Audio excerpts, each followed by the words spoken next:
It's time for another conceptual aside when it comes to JavaScript. This one is single-threaded synchronous execution.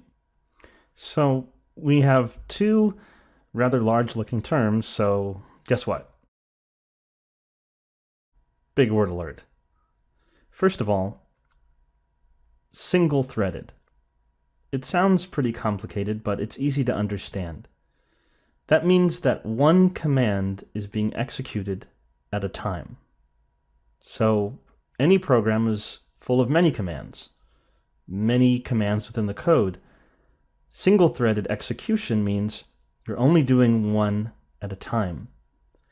Now, when we're dealing with browsers, understand that JavaScript isn't the only thing happening in the browser. So when we say JavaScript is single-threaded, it may not be under the hood of the browser. But from our perspective as programmers, JavaScript behaves in a single-threaded manner.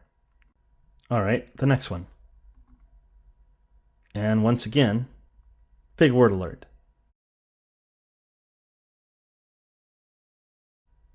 Synchronous. This is very similar to single-threaded. Synchronous meaning, in the purposes of programming, one at a time.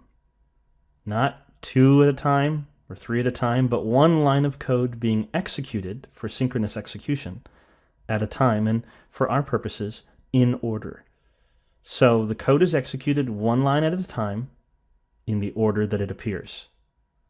And that's it. Single-threaded synchronous execution, meaning that in JavaScript, only one thing is happening at a time. Now, I know what you're probably thinking, but hey, I've heard of asynchronous requests in JavaScript, especially on the web. AJAX, the A stands for asynchronous. What are you talking about? Well, we'll see that in just a little bit. But for now, just trust me.